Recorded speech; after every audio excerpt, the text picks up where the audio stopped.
Gustavo Petro tiene la palabra. Con el mismo tiempo. De anoche. Yo tuve un episodio que quiero comentarle aquí a la plenaria y al país. Cuando tenía más o menos 27 años de edad, en una vereda que se llama La María, arriba del municipio de Natagaima, Tolima, una tierra muy hermosa y seca. Nos encontramos, yo siendo combatiente del M-19, con el gobierno por primera vez, gobierno de Virgilio Barco. Estaba Daniel Coronel y habían unos delegados del gobierno, entre ellos un joven que se llamaba Rafael Pardo, el delegado del gobierno. Y tuvimos Carlos Pizarro, que estaba allí, traía un compromiso con la FARC de una ofensiva militar. Venía de Uribe, estaba en cierta forma comprometido en el tema de la guerra. Y entonces, en un momento en donde había fracasado las primeras horas de conversación con el gobierno, decidimos hacer un espacio de reflexión y nos fuimos a una quebrada solos, los combatientes que dirigíamos el M-19 en ese territorio, 4 personas, y reflexionamos. Un momento que para mí fue muy intenso, siendo aún muy joven, con mucha inmadurez, mucho desconocimiento de la historia y de la realidad colombiana, sobre la decisión que estábamos tomando, sobre el papel que en ese momento, por unas circunstancias de la historia y de la vida, 4 personas allí en ese momento podíamos influenciar la vida o la muerte de muchísimos colombianos y colombianas. La responsabilidad de si lo que le correspondía a la nación colombiana era la guerra o era la paz. Y recuerdo que reflexioné muy intensamente y le pedí a Pizarro que asumiéramos el papel que el M-19 había tomado durante muchos años, que era ser vanguardia política, y asumiéramos el riesgo de construir un proceso de paz que ya nos había fracasado con Belisario Betancur unos años antes, en el 84. De esas personas allí presentes, Edgar Molano, que después fue miembro del Congreso, hoy está muerto. Carlos Erazo, que era el jefe en el Tolima, hoy está exiliado en Noruega. Carlos Pizarro, que era el jefe del M-19, fue asesinado. Y el único sobreviviente soy yo. Y eso me trae, digamos, una responsabilidad hacia ustedes. La decisión que... Continúe, senador. Pese a los compromisos en ese entonces con las FARC, que después no lo cobraron porque nos llamaron traidores y todas esas cosas que suceden, fue hacer la paz. Y hoy estamos aquí, haya pasado lo que haya pasado, por ello, por esa decisión de ese momento. Claro que habían personas que nos decían: tenemos la valentía y la fuerza suficiente y el pueblo está con nosotros y podemos ganarles la guerra. La soberbia, que desde el punto de vista militar es fundamental para perpetuar las guerras en Colombia. Nuestra decisión fue la paz. Con esa misma sentimiento, digamos, que en ese momento corría, yo creo que era una energía en la cual la historia de alguna manera se expresa. Yo vine aquí ahora y encontré el Centro Democrático, vi por medios toda la polarización alrededor del plebiscito. Es más, tuve que sufrirlo, fue en un hospital, y yo voté por el sí, no tengo que ocultar eso. Estaba muy desconfiado de lo que había hecho Santos, por muchas razones, pero ahora me encuentro en la realidad con el Centro Democrático, ya no es la concreta, la práctica misma. Y yo empiezo a observar, lo sentí en la comisión primera, pues una doble posición, una doble posibilidad, no una doblez de tipo moral, sino dos posibilidades. En la comisión, podíamos hundir el proyecto de transformación de la JEP, que ahora viene. Al final, porque se hundieron varios de los artículos, teníamos 11 votos, el Partido Liberal decidió tomar una posición diferente y proponer un acuerdo. No podía ganar ni la propuesta, no recuerdo cuál era la ponente, creo que Paloma. No podía ganar la propuesta original de Paloma, no podía tampoco hundirse, porque no teníamos mayoría. Luego, lo óptimo era llegar a un acuerdo. Y me comprometí a un acuerdo con el Centro Democrático, al riesgo político, electoral, etcétera, que consiste en modificar el acuerdo. Y ese es el riesgo, modificar el acuerdo para que los militares puedan sentir una tranquilidad en el sentido que sus magistrados, que lo juzgarán en la JEP, no los militares en general, sino los militares incursos o sindicados en crímenes contra la humanidad, puedan sentir que tienen un juez imparcial, ni a favor ni en contra. Y en ese campo del acuerdo, sin sacrificar el hecho fundamental de la JEP, que es la verdad. Es decir, que haya un estímulo a que se confiese si hay que confesar, no falsamente, sino la verdad. Entonces pudiera haber beneficios jurídicos. Ese es un espíritu de acuerdo. Claro, está determinado por unos números. El Centro Democrático no tenía mayoría en la comisión primera, pero nosotros tampoco. Y es lo que propicia el acuerdo. Si quiero volver atrás a la época del momento que viví, el acuerdo de paz del M-19 se hundió en el Congreso de Colombia, 1989, Congreso de ese año, dominado por una serie de circunstancias incluso extrapolíticas. El acuerdo, que era un referendo que había que presentar a la sociedad bajo la Constitución de 1886, tenía que ser tramitado por el Congreso y el Congreso decidió hundirlo. Se hundió el primer proceso de paz de Colombia, el del M-19. Solo la actitud audaz de Carlos Pizarro, que decidió venir a Bogotá aún con orden de... Termine, senador. Lo salvó, el acuerdo, no su vida. Y eso es un tanto el dramatismo de la historia de Colombia. Él muere asesinado, pero salva el acuerdo. El verdadero acuerdo de paz es la constituyente.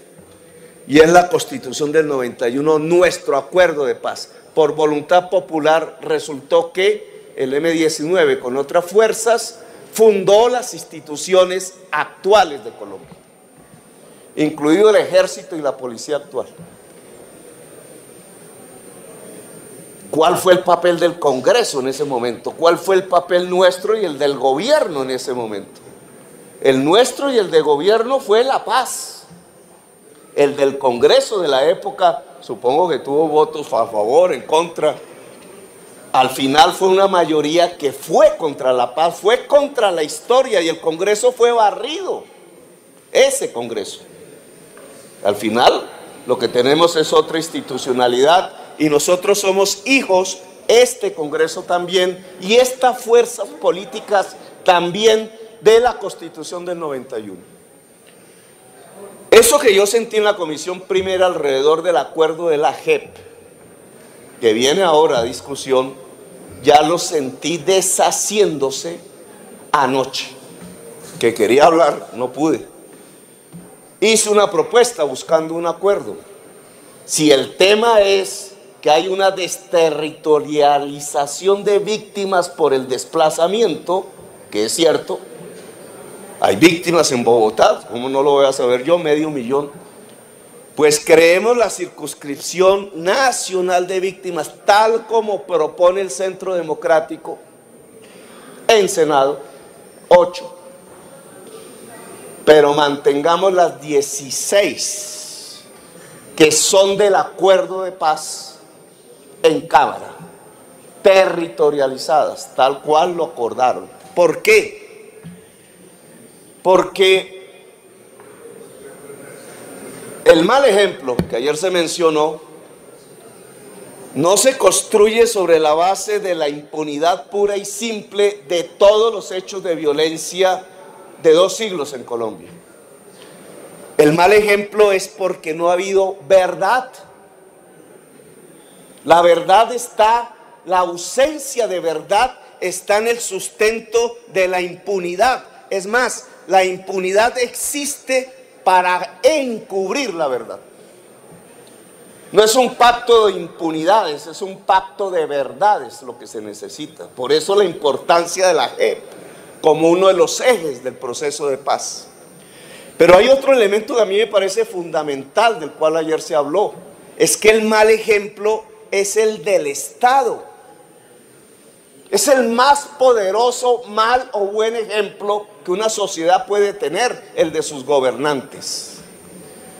Ayer hablaban de la época de los años 50 o 60. No habíamos nacido, ya había violencia. Yo no había nacido en ese momento.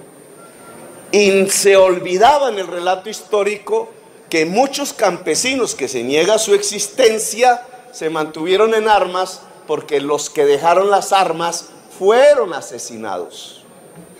Guadalupe Salcedo, para poner un ejemplo. ¿Y por quién? Por el Estado con el cual había hecho un acuerdo. Bueno o malo, yo no voy a hacer el examen histórico ya de un militante del Partido Liberal en ese momento, en una guerra entre liberales y conservadores. Pero hubo un incumplimiento del Estado. Ese es un mal ejemplo, porque lo que trajo como reacción fue un rearmamiento, un rearme del conflicto colombiano que siguió y que tiene su escenario en las FARC. El mal ejemplo es del Estado. Y el peor mal ejemplo, el más violento de todos, no son los hechos de cofradía entre miembros del Estado en acciones de crímenes contra la humanidad, sino en el incumplimiento de la palabra del Estado. Cada vez que se ha incumplido la palabra por parte del Estado en Colombia, que lo recorre durante siglos, solo mostraría la época colonial y la insurrección de los comuneros, pero también la de Guadalupe Salcedo, pero también la de Carlos Pizarro, más recientemente. Y también tendríamos que ver lo que está ocurriendo hoy con el asesinato de excombatientes de la FARC desarmados. Lo que estamos repitiendo es el discurso del incumplimiento del Estado, y ese es el peor ejemplo, porque lo que ocasiona es desatar la violencia. Ayer nombraba el nuevo actor de la violencia, y aquí se trata de volver inocuo.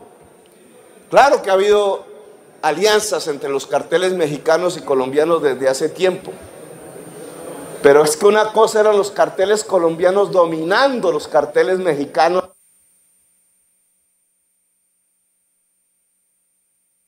Termine, senador. Y otra cosa es los carteles mexicanos dominando el territorio colombiano, y es el hecho nuevo de la nueva violencia que empieza a generarse.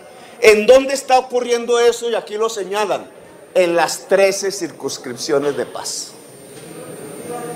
Ayer se decía que no es necesario vincular territorio a paz.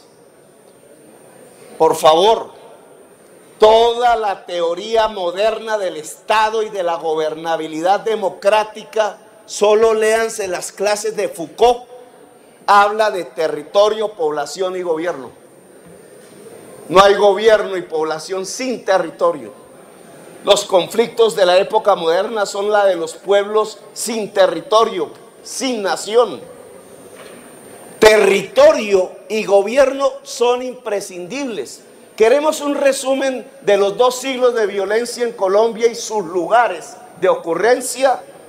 Son los lugares donde el Estado no ha tenido población en el territorio, donde la población ha estado en el territorio sin Estado, donde el Estado se ha sentido estado de ocupación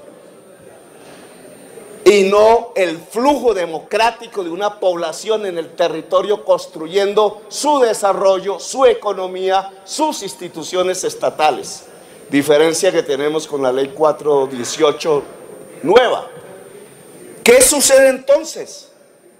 Que si queremos paz, tenemos que deshacer ese signo de la historia de Colombia que Luis Carlos Galán mencionaba muy hermosamente. Parece que Colombia es una sociedad que ha tenido más territorio que población y más población que nación, decía Luis Carlos Galán. Pues esa es la explicación de la violencia. La población sin nación, sin Estado, en un territorio abandonado, es donde ha sido cruzada, incluso con su propia actividad en la violencia. Por tanto, si queremos construir la paz, lo que tenemos es que rehacer el espíritu democrático que permita que esa población, en su estado más débil, que es el de las víctimas, pueda tener representación en la hechura de la ley. Aquí alguien decía, es que la paz es el imperio de la ley, recordando a Álvaro Gómez Hurtado, entre otras cosas. Sí, pero la ley, ¿quién la hace? La ley la hace la sociedad en este espacio. Y esa sociedad es diversa. Lo que nos permite la paz es la posibilidad de que esa población víctima en las zonas abandonadas tradicionalmente por el Estado, sin Estado y cruzadas por la violencia, pueda venir aquí a título de víctima a hacer la ley, que es imperio.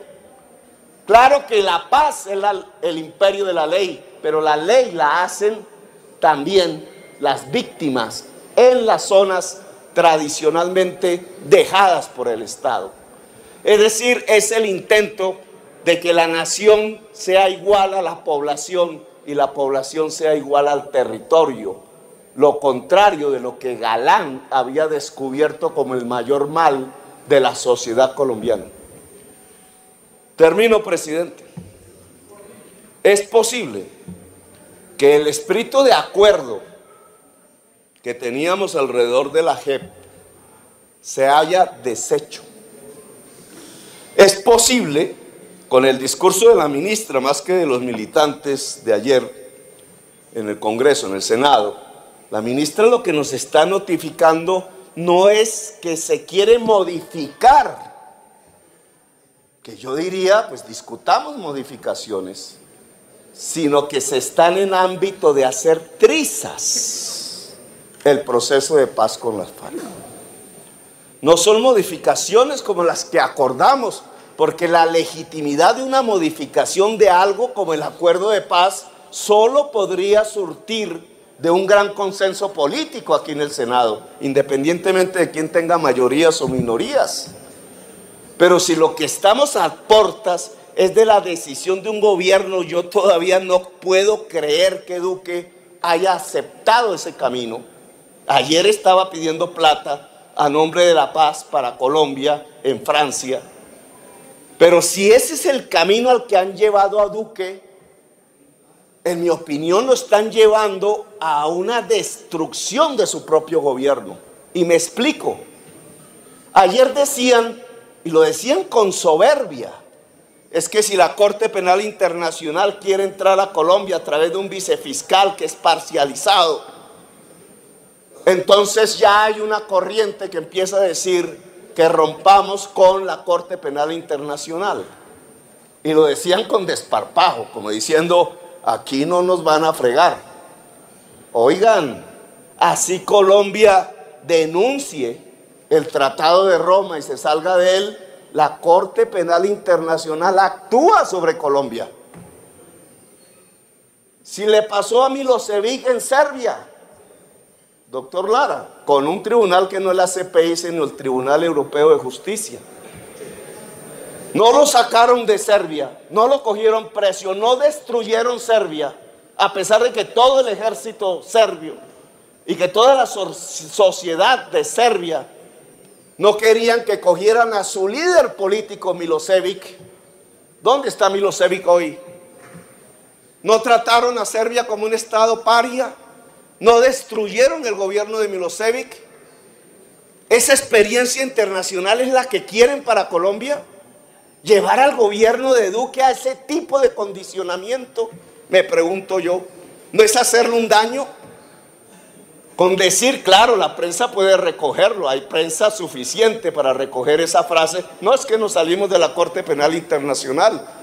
Nos salimos de la Corte Penal Internacional y el Estado colombiano se convierte en un Estado paria contra la humanidad en el mundo. Habría una ruptura institucional. Duque ya no podría ser presidente. Quizás otro quiera reemplazarlo, pero ese otro ya no sería sino un tirano y quedaría en la historia de Colombia como un constructor de la guerra y de la violencia. Yo no quiero ese camino para Duque. Y en aras de ese sentimiento que tuvimos allá en esa quebrada en el sur del Tolima, yo les propondría que no aprueben la ponencia de José Obdulio Gaviria, que hagan un último intento de acuerdo si se quiere.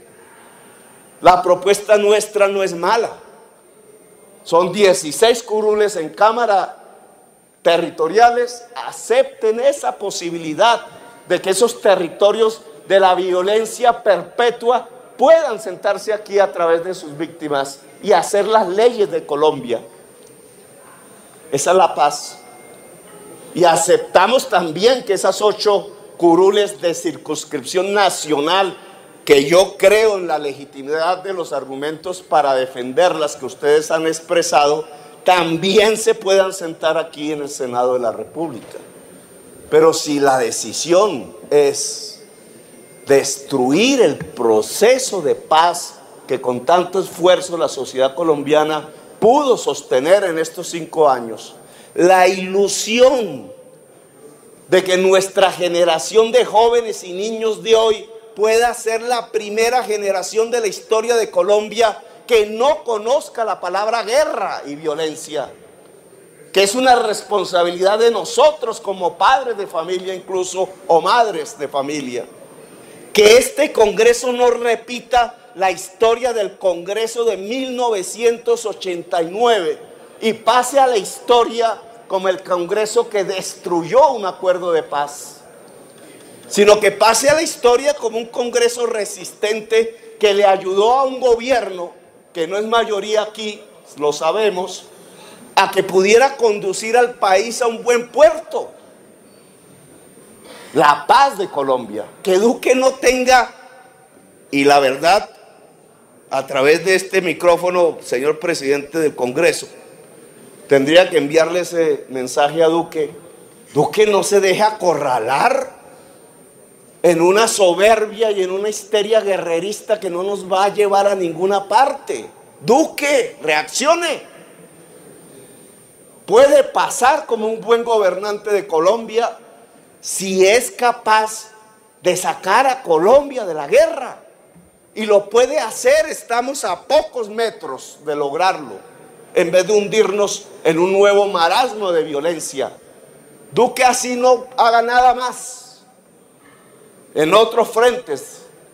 Si él logra que este país se mantenga y salga adelante en su propósito de paz, va a pasar como un buen gobernante. A lo mejor hasta reelijan otro partidario del Centro Democrático en la próxima presidencia de Colombia.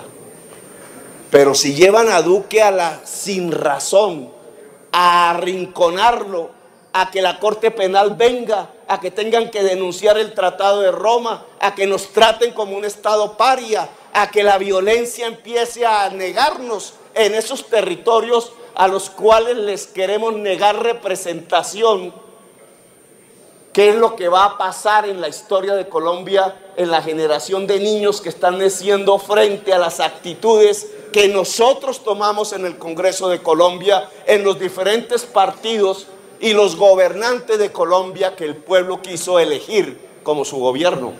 ¿Cuál va a ser el signo y la calificación de la historia?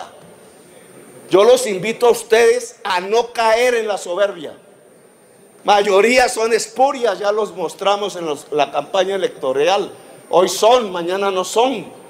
Pero las decisiones como nación no son espurias. Y una decisión fundamental como nación es alcanzar la paz definitiva para nuestros hijos. Y el comienzo de eso es cumplir la palabra. El M-19 cumplió su palabra de paz. Nadie puede decir aquí que la incumplimos. Quizás soy de los únicos sobrevivientes y quizás el último desde el punto de vista de la acción política. Los demás ya están fuera. Los demás fueron asesinados, como Pizarro. Pero a nombre de esa voluntad de cumplir la palabra, yo invitaría al Congreso de Colombia a que le ayude a cumplir la palabra al Estado de Colombia comprometida en los acuerdos de paz que firmaron con la FARC. Y que ustedes mismos, en otras circunstancias políticas, ayudaron a sustentar. Les pido que voten favorablemente las circunscripciones especiales territoriales de paz y que neguemos la propuesta de José Obdulio Gaviria, a menos que lleguemos a un acuerdo político, y es que ambas pueden ser complementarias. Si la circunscripción nacional de víctimas pasa al Senado. Gracias, señor presidente, muy amables.